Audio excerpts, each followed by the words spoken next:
نحمده ونصلي على رسوله الكريم اما بعد اعوذ بالله من الشيطان الرجيم بسم الله الرحمن الرحيم لقد كان لكم في رسول الله اسوة حسنة صدق الله العظيم اللهم صل على محمد وعلى ال محمد كما صليت على ابراهيم وعلى ال ابراهيم انك حميد مجيد اللهم بارك على محمد وعلى ال محمد كما باركت على ابراهيم وعلى ال ابراهيم انك حميد مجيد۔ گزشتہ نشست میں نبی کریم صلی اللہ علیہ وسلم پر جب پہلی مرتبہ وحی نازل ہوئی ہے اور نبوت کا جو اظہار ہوا ہے اس پر مکمل تفصیل سے بات آ گئی۔ اچھا، علماء یہاں پر یہ پوچھتے ہیں، علماء نے سوال کیا ہے کہ کون سی ایسی آیت ہے جو اس پہلی وحی میں سب سے پہلے مرتبہ نازل ہوئی ہے۔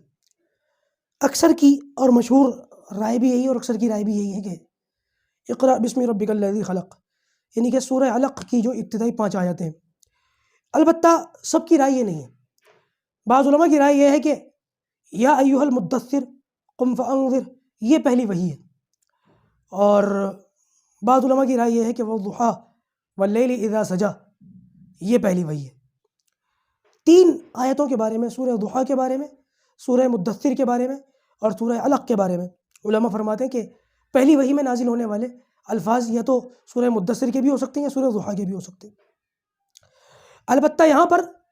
علماء نے پھر تطبیق کی ہے، اس کا جواب بھی دیا ہے کہ دراصل جو پہلی وحی ہے وہ اقرأ بسمی ہی ہے، سورہ علق ہی ہے۔ اور رہی بات سورہ مدثر کی اور سورہ ضحیٰ کی، تو علماء نے یہ تطبیق کی ہے کہ پہلی وحی جب نازل ہوئی ہے اقرأ بسمی کی تو اس کے بعد وحی کا سلسلہ جو ہے وہ منقطع ہو گیا، رک گیا کچھ دنوں کے لیے یا کچھ سالوں مہینوں کے لیے۔ اس پر نبی کریم صلی اللہ علیہ وسلم کو جو ہے کچھ لوگوں نے اس قسم کی باتیں کی جس سے آپ صلی اللہ علیہ وسلم کا دل بڑا دکھا۔ یعنی کہ ایک عورت تھی جس نے، اللہ حفاظت فرمائے، یوں کہا کہ محمد کو اس کے شیطان نے چھوڑ دیا، اور نبی کریم صلی اللہ علیہ وسلم معاذ اللہ ایسی باتیں سنتے تھے، برداشت کرتے تھے۔ اس پر اللہ تبارک و تعالیٰ نے پھر یہ وحی نازل فرمائی والضحیٰ واللیل اذا سجی ما ودعک ربک وما قلی۔ اور یا ایھا المدثر کے بارے میں یہ آتا ہے کہ پہلے اللہ تبارک و تعالیٰ نے نبوت کی ذمہ داری دے دی، اقرأ بسم ربک الذی خلق، نبوت کا اظہار فرما دیا، اور پھر یا ایھا المدثر کہہ کے اللہ تبارک و تعالیٰ نے اب جو نبوت کا کام ہے اس کو سونپ دیا، اس کو بتا دیا۔ تو لہٰذا یہ تینوں آیتیں ہیں اور اپنے اپنے اعتبار سے تینوں پہلی ہیں، لیکن یہ ہے کہ اقرأ بسمی کے بارے میں آتا ہے کہ یہ سب سے پہلی ہے۔ اچھا، یہ آپ صلی اللہ علیہ وسلم پر نبوت کا اظہار کب ہوا، یہ دن کون سا تھا، یہ تاریخ کون سی تھی، اس کے بارے میں مختلف آراء ہیں علماء کرام کی۔ بعض کہتے ہیں کہ یہ رمضان المبارک تھا، بعض کہتے ہیں کہ ربیع الاول کا مہینہ تھا، اور بعض کہتے ہیں کہ یہ ہفتے کا دن تھا۔ بہرحال 8 تاریخ بھی کہی جاتی ہے ربیع الاول کی، مختلف اقوال ہیں۔ اور یہاں پر ایک اور سوال یہ پیدا ہوتا ہے کہ نبی کریم صلی اللہ علیہ وسلم کی عمر مبارک 40 سال تھی، اس موقع پر جو ہے نبوت کی ذمہ داری سونپی گئی، تو یہ 40 سال تک کا انتظار کیوں کیا گیا؟ اس سے پہلے ہی نبوت کا اظہار کیوں نہ ہوا 30 سال کی عمر میں، 20 سال کی عمر میں، 10 سال کی عمر میں؟ تو علماء نے یہاں اس کا یہ جواب دیا ہے کہ انسان جو جسم کے اعتبار سے جو انسان ہوتا ہے، جسم کے اعتبار سے جو کامل اکمل مکمل ہوتا ہے، اس کی جسمانی ساخت اور جو اس کا کامل ہونا اور مکمل ہونا ہے وہ 40 سال کی عمر میں۔ 40 سال کے بعد پھر زوال شروع ہو جاتا ہے۔ 40 سال تک انسان جو ہے وہ تدریجاً آہستہ آہستہ بڑھتا رہتا ہے، اور جب وہ 40 سال کا مکمل ہو جاتا ہے تو اب یہ وہ معاملہ ہو گیا کہ اس کی جوانی بالکل پیک پر آ چکی ہے۔ اب یہاں سے اب نیچے اترنا شروع ہوگا، آہستہ آہستہ اس کا زوال شروع ہوگا اور بڑھاپا آئے گا۔ تو بہرحال اللہ تبارک و تعالیٰ کی طرف سے یہ بھی ایک حکمت ہے 40 سال کی عمر میں نبوت کا اظہار کرنے کی۔ ہر نبی کے اوپر نبوت کا جو اظہار ہوا ہے وہ 40 سال کی عمر میں ہوا ہے، سوائے عیسیٰ علیہ السلام کے، کہ ان کو جب آسمان پہ اٹھایا گیا ان کی عمر 30 سال تھی۔ اس سے پتہ چلا کہ ان کی خصوصیت ہے کہ ان کو اللہ تبارک و تعالیٰ نے نبوت کا جو معاملہ ہے وہ اور نبیوں سے ہٹ کر، ترتیب سے ہٹ کر پہلے ہی اس کا آغاز فرما دیا تھا۔ بہرحال نبی کریم صلی اللہ علیہ وسلم پر ایمان لانے والے کون لوگ ہیں؟ تو روایت کے بارے میں آتا ہے کہ آپ صلی اللہ علیہ وسلم پر یہ جو پہلی وحی اتری ہے یہ ہفتے کا دن تھا۔ ہفتے کے دن پہلی وحی نازل ہوئی ہے، اور پیر کے دن حضرت خدیجہ الکبریٰ رضی اللہ تعالیٰ عنہ، اماں خدیجہ، یہ آپ صلی اللہ علیہ وسلم پر ایمان لے آئیں۔ یعنی کہ سب سے پہلے جو مومنہ ہیں وہ حضرت خدیجہ الکبریٰ ہیں، اللہ کے رسول پر ایمان لانے والی۔ بعض سیرت کی کتابوں میں یہاں تک لکھا ہے کہ حضرت خدیجہ کے بعد ورقہ ابن نوفل یہ بھی مسلمان ہوئے اور کلمہ پڑھ کر کے ایمان لا کر کے پھر اس دنیا سے گئے۔ بعض علماء کا یہ خیال ہے کہ حضرت علی کرم اللہ وجہ یہ سب سے پہلے مسلمان ہیں، اور بعض علماء کا یہ خیال ہے اور یہ بعض علماء کا یہ سوچنا ہے کہ ابو بکر صدیق رضی اللہ تعالیٰ عنہ یہ سب سے پہلے مسلمان ہیں۔ بعض کہتے ہیں کہ زید بن حارثہ یہ پہلے مسلمان ہیں، اور بعض علماء کا خیال یہ ہے کہ حضرت بلال حبشی رضی اللہ تعالیٰ عنہ یہ پہلے مسلمان ہیں۔ البتہ علماء نے اس کی تطبیق کی ہے، اور تطبیق یہ کی ہے کہ سب سے پہلے جو مسلمان ہیں جو اللہ کے رسول پر کلمہ پڑھنے والی ہیں وہ حضرت خدیجۃ الکبریٰ ہی ہیں، حضرت خدیجۃ الکبریٰ ہی ہیں، اور اس کے بعد جو ہے ان کے بعد جو ایمان لانے والے ورقہ ابن نوفل ہیں۔ تو ورقہ ابن نوفل سے ہٹ کر بھی بعض لوگوں کا یہ خیال ہے کہ ورقہ اللہ کے رسول پر ایمان نہیں لائے، کیونکہ بعض لوگ یہاں پر خاموش ہوئے ہیں اور بعض ان کے ایمان کے قائل بھی ہیں، لیکن علماء کا یہ خیال ہے کہ عورتوں میں سب سے پہلے حضرت خدیجہ مسلمان ہوئی ہیں، اور مردوں میں سب سے پہلے ابو بکر صدیق مسلمان ہوئے، اور ابو بکر کے بعد ورقہ ابن نوفل ایمان لائے۔ بچوں میں سب سے پہلے حضرت علی مسلمان ہوئے، اور آزاد کردہ غلاموں میں حضرت زید بن حارثہ مسلمان ہوئے، اور موجود غلاموں میں حضرت بلال حبشی رضی اللہ تعالیٰ عنہ یہ مسلمان ہوئے۔ بہرحال ان حضرات کا ایمان لانے کا جو واقعہ ہے وہ میں ایک ایک کر کے عرض کر دوں کہ حضرت خدیجۃ الکبریٰ رضی اللہ تعالیٰ عنہ تو اللہ کے رسول صلی اللہ علیہ وسلم سے سنتے ایمان لے آئیں، کلمہ پڑھ لیا، دین میں داخل ہو گئیں۔ آپ صلی اللہ علیہ وسلم نے ابو بکر صدیق رضی اللہ تعالیٰ عنہ کے بارے میں دو باتیں ملتی ہیں۔ ایک بات تو یہ ملتی ہے کہ اللہ کے رسول نے پہلے ہی مرحلے میں ان کو دعوت دی اور سنتے ہی یہ مسلمان ہو گئے، اور ایک دوسرا قصہ جو ملتا ہے وہ یہ ملتا ہے کہ حکیم ابن حزام یہ ایک شخص ہے، اور یہ بڑے میچور آدمی تھے، بڑے بردبار، بڑے حلیم، بڑے سنجیدہ مزاج آدمی تھے، اور نبی کریم صلی اللہ علیہ وسلم سے بڑے ان کے والہانہ تعلق بھی تھے، اللہ کے رسول صلی اللہ علیہ وسلم سے بڑی محبت بھی کرتے تھے، تحفے تحائف بھی بھیجتے تھے، لیکن یہ کہ بعد میں مسلمان ہوئے۔ اس وقت تک یعنی کہ بدر میں بھی مسلمان نہیں تھے، اور احد میں بھی شاید یہ مسلمان نہیں تھے، کفار کی طرف سے باقاعدہ جنگ لڑنے بھی آئے تھے حکیم، آگے سیرت میں ان کا ذکر آ رہا ہے۔ تو یہ حکیم بن حزام جو ہے ان کے پاس ابو بکر صدیق رضی اللہ تعالیٰ عنہ بیٹھے ہوئے تھے، اور ابو بکر صدیق اور نبی کریم صلی اللہ علیہ وسلم ان کے آپس میں بچپن سے ایک طریقے سے کہنا کہ دوستانہ تعلقات ہیں، جیسے بچپن کے دوست ہوتے ہیں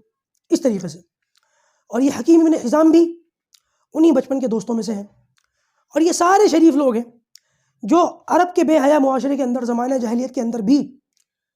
اتنے شریف النفس اور شریف الطبع لوگ تھے کہ وہاں کے ماحول سے کبھی متاثر نہ ہوئے، بے حیائی کے کاموں میں نہیں لگے، شراب نہیں پی، جوا نہیں کھیلا، شعر و شاعری کی فضول مجلسوں میں نہیں بیٹھے۔ بہرحال ان کے پاس ابو بکر صدیق رضی اللہ تعالیٰ عنہ موجود تھے، اور حکیم ابن حزام کی لونڈی ان کے پاس آئی اور آ کر کے ان سے کہا کہ یہ جو حکیم ابن حزام ہے یہ حضرت خدیجہ کے بھتیجے ہیں، پھپھی تھی ان کی۔ تو آ کر کے اس نے کہا کہ تمہاری پھپھی تو بڑی عجیب باتیں کرتی ہیں۔ تو حکیم نے پوچھا کیا کہتی ہیں؟ تو وہ لونڈی کہنے لگی کہ وہ کہتی ہیں کہ میرے شوہر یعنی کہ محمد صلی اللہ علیہ وسلم اللہ کے رسول ہیں، اور ان پر وحی نازل ہوتی ہے اور فرشتہ ان کے پاس آتا ہے، اور یہ ایک نیا دین لے کر کے آئے ہیں، اور ان پر انہوں نے کلمہ پڑھ کے ان کے دین میں داخل ہو گئی ہیں۔ کہتے ہیں کہ ابو بکر صدیق رضی اللہ تعالیٰ کچھ بھی نہیں بولے، اتنی بات سنی اور خاموش ہو کر کے اٹھ کے چل دیے،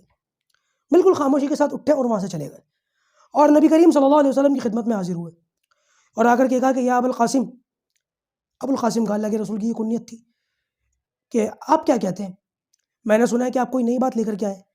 تو نبی کریم صلی اللہ علیہ وسلم نے ارشاد فرمایا کہ میرے اوپر اللہ تعالیٰ کی طرف سے وحی نازل ہوئی ہے، ایک فرشتہ میرے پاس آیا ہے، میں اللہ کا رسول ہوں اور میں اس کا بندہ ہوں،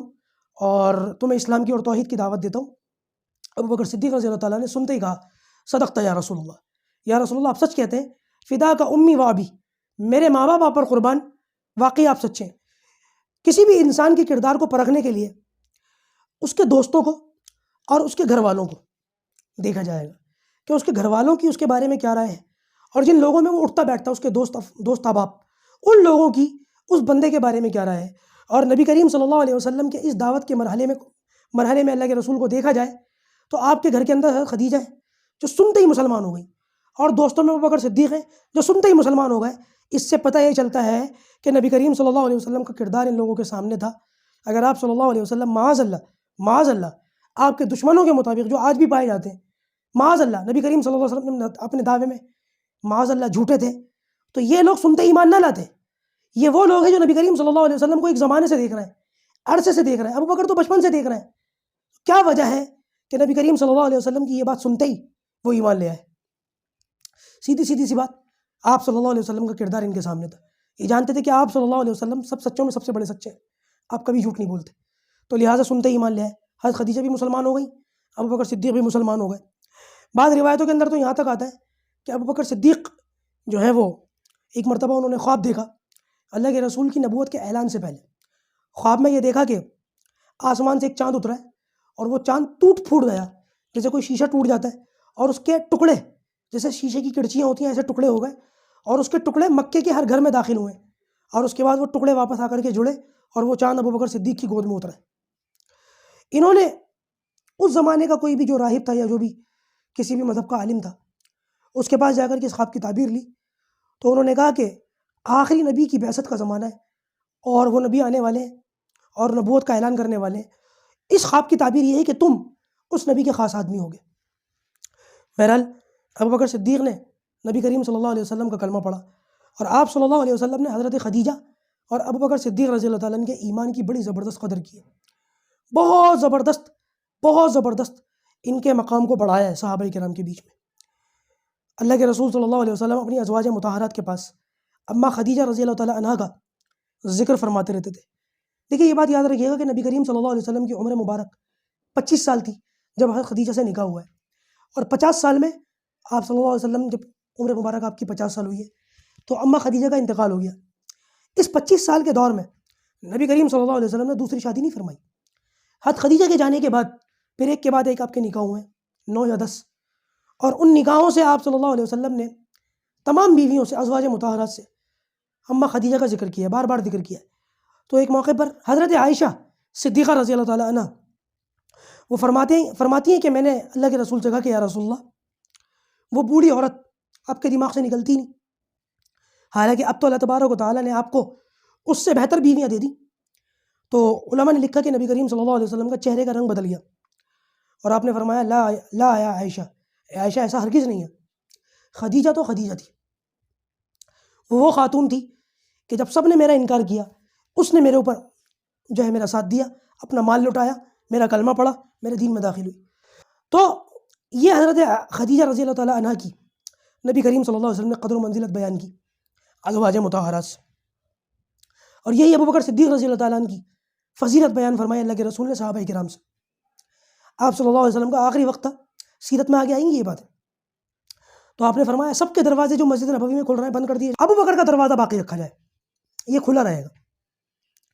ابو بکر صدیق رضی اللہ تعالیٰ عنہ کا دروازہ آج تک کھلا ہوا ہے. اور پھر کسی موقع پر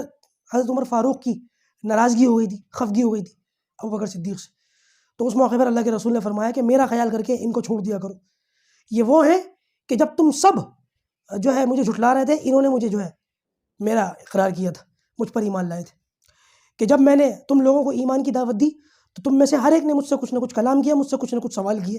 یہ وہ واحد شخص ہے کہ جس نے مجھ سے کچھ کلام بھی نہیں کیا، کچھ سوال بھی نہیں کیا، میرے کہتے ایمان لے آئے. تم میں سے ہر ایک نے مجھ سے کہا تھا کذبتا، آپ جھوٹے ہیں. واحد اس شخص نے مجھ سے کہا تھا صدقتا، آپ سچے ہیں. تو یہ ابو بکر صدیق رضی اللہ تعالیٰ عنہ کی جو ہے فضیلت اور ان کا مقام. بہرحال ان کے بعد حضرت علی کرم اللہ وجہ،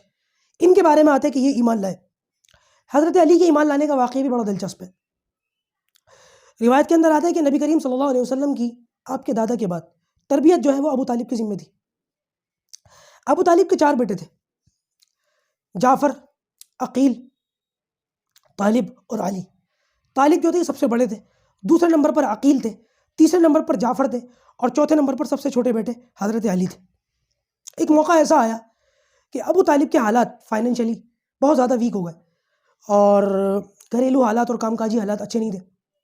تو نبی کریم صلی اللہ علیہ وسلم نے اپنے چچا حضرت عباس سے فرمایا کہ یہ جو ابو طالب ہیں یہ میرے چچا ہیں اور آپ کے بھائی ہیں، معاشی اعتبار سے پریشان ہیں، کیوں نہ ہم ان کا بوجھ کچھ ہلکا کر دیں. کیسے کہ ان کا ایک بیٹا آپ لے لیں اپنی کفالت میں، ایک بیٹا میں لے لیتا ہوں اپنی کفالت میں، ان کا بوجھ کچھ کم ہو جائے گا. تو نبی کریم صلی اللہ علیہ وسلم اپنے چچا حضرت عباس کے ساتھ مل کر ابو طالب کے پاس گئے اور جا کر کے ان سے کہا کہ چچا آپ اپنے 2 بیٹوں کو ہماری کفالت میں دے دیں. تو حضرت علی کو نبی کریم صلی اللہ علیہ وسلم کو سونپ دیا اور حضرت جعفر کو حضرت عباس کو سونپ دیا. یہ ابو طالب وہ ہیں کہ جن کے 3 بیٹوں کے بارے میں کم سے کم یہ ملتا ہے، طالب کو چھوڑ کر بڑے والے بیٹے کے بارے میں ایمان قبول کیا نہیں کیا کچھ ملتا نہیں، لیکن 3 بیٹوں کے بارے میں ملتا ہے کہ ہاں انہوں نے ایمان قبول کیا۔ ابو طالب نے اپنے تینوں بیٹوں کو ایک ایک کر کے ایمان میں جاتے ہوئے دیکھا، لیکن خود ایمان نہیں لائے۔ اللہ تعالیٰ کی مرضی ہے، اللہ تعالیٰ کی حکمت ہے، جس کو چاہے ہدایت دے، جس کو چاہے نہ دے۔ تو یہ جو حضرت علی ہے 10 سال ان کی عمر تھی اور نبی کریم صلی اللہ علیہ وسلم کی کفالت میں تھے۔ ایک موقع پر انہوں نے دیکھا کہ آپ صلی اللہ علیہ وسلم اور حضرت خدیجہ رضی اللہ تعالیٰ عنہ دونوں نماز پڑھ رہے ہیں۔ حضرت علی نے ان کو دیکھا تو پوچھا آپ یہ کیا کر رہے تھے؟ تو نبی کریم صلی اللہ علیہ وسلم نے حضرت علی کو دعوت دی اور فرمایا کہ یہ اللہ کا دین ہے، میں اس کی عبادت کر رہا ہوں، اور میں اس طریقے سے ایک اللہ کی عبادت کرتا ہوں، وہ وحدہ لا شریک ہے، اور یہ جو لات اور عزا اور منات ہیں ان بتوں کا انکار کرو۔ تو حضرت علی کہنے لگے کہ یہ جو بات آپ لے کر کے آئیں یہ نئی بات ہے، میں اس میں غور و فکر کروں گا، اور اپنے باپ سے مشورہ کیے بغیر میں آپ کو کوئی جواب نہیں دے سکتا۔ اچھا، معراج کی رات میں نمازیں نازل ہوئی ہیں، 5 وقت کی نمازیں، تو اللہ کے رسول صلی اللہ علیہ وسلم یہ کون سی نماز پڑھ رہے تھے؟ روایت کے اندر آتا ہے پیچھے جب پہلی وحی نازل ہوئی ہے نا آپ صلی اللہ علیہ وسلم پر، اور فرشتے نے کہا اقرا، تو اللہ کے رسول صلی اللہ علیہ وسلم خود فرماتے ہیں کہ پڑھنے کے بعد فرشتے نے اپنا پڑ زمین پر مارا، اسی غار کے اندر پانی نکل آیا، اس فرشتے نے مجھے وضو کر کے دکھایا، نماز پڑھ کے دکھائی۔ بعض روایتوں کے اندر آتا ہے کہ جبرائیل آگے تھے اور اللہ کے رسول آپ کے پیچھے تھے، اور آپ صلی اللہ علیہ وسلم نے بالکل ہو بہو اسی طریقے سے جس طریقے سے جبرائیل نے نماز پڑھی اللہ کے رسول نے نماز پڑھی۔ تو وہ جو فرض نماز تھی 5 وقت کی وہ تو معراج میں آئی ہے، لیکن نماز کا طریقہ اور ایک شکل اسی رات میں اللہ کے رسول پر آ گئی تھی نبوت کے ساتھ ساتھ ہی، اور اسی طریقے سے اللہ کے رسول عبادت کرتے تھے، اور حضرت علی نے اسی طریقے کو دیکھا تھا، اسی طریقے کو دیکھ کر انہوں نے سوال بھی کیا تھا۔ اچھا جی،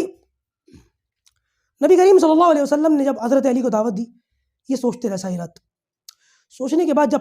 صبح ہوئی ہے تو بغیر اپنے والد صاحب کو بتائے، ابو طالب کو بتائے، صبح آئے، ان کا دل اللہ تعالیٰ نے کھول دیا اسلام کے لیے، کلمہ پڑھ لیا، دین اسلام میں داخل ہو گئے 10 سال کی عمر میں، اور سال بھر اپنے ایمان کو چھپائے رکھا، کیونکہ نبی کریم صلی اللہ علیہ وسلم نے ان سے پہلے ہی کہا تھا علی اگر تم کلمہ نہیں پڑھتے کوئی بات نہیں، لیکن اس بات کو لوگوں میں مت بتانا، ظاہر نہ کرنا، اپنے تک رکھنا۔ کلمہ تو پڑھ لیا اور بات کو چھپا بھی لیا۔ سال بھر کے بعد ابو طالب نے حضرت علی کو دیکھا کہ وہ نماز پڑھ رہے ہیں، اپنے بیٹے کو دیکھا اور بہت غور سے دیکھتے رہے۔ نماز سے فارغ ہونے کے بعد انہوں نے پوچھا کہ تم یہ کیا کر رہے تھے؟ تو حضرت علی نے فرمایا کہ نبی کریم صلی اللہ علیہ وسلم نے مجھے دعوت دی ہے اور وہ دین اسلام لے کر کے آئے ہیں، اور وہ بتوں کی پوجا نہیں کرتے، ایک اللہ کی عبادت کرتے ہیں، اور میں بھی ان پر ایمان لا چکا ہوں۔ سنتے ہی ابو طالب نے کہا کہ بیٹا